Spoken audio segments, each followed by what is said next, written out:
Hai semuanya.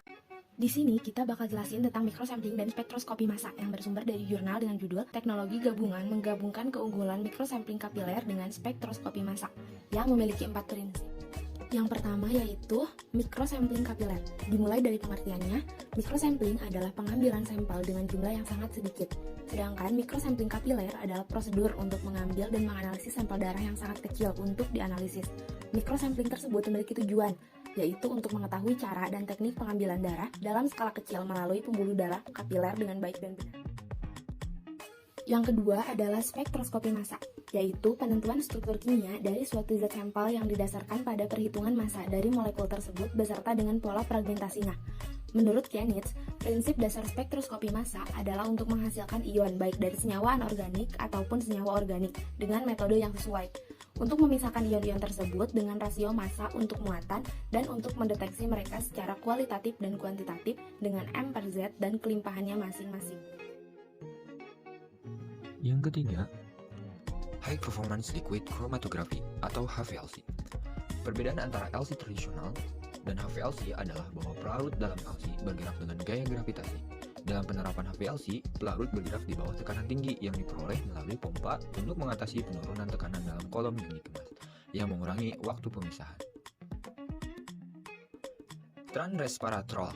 Resveratrol atau 3,5,4-trihidroksi-transstilbene termasuk dalam kelompok stilbenoid polifenol, memiliki 2 cincin fenol yang dihubungkan satu sama lain oleh jembatan etilen.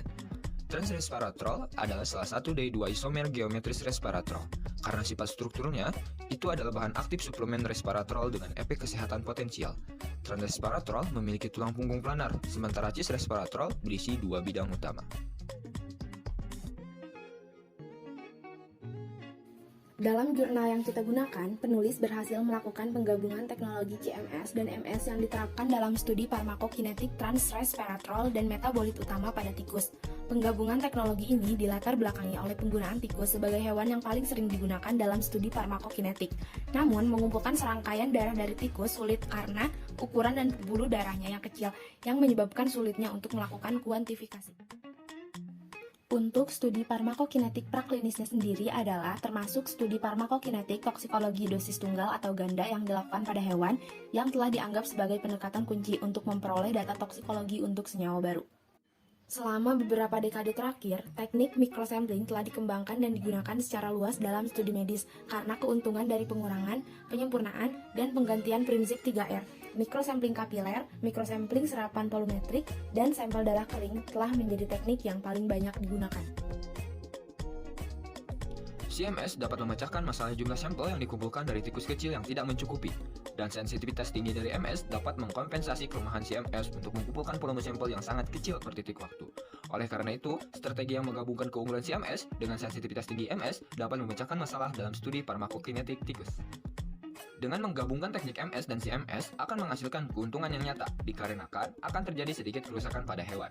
Selain itu, persiapan sampel akan menjadi lebih mudah. Teknologi gabungan yang menggabungkan keunggulan CMS dan MS berhasil dibuat dan diterapkan untuk studi farmakokinetik transresveratrol dan metabolit utama pada tikus. Mungkin segitu aja ya penjelasan dari kita, semoga bermanfaat. Thank you.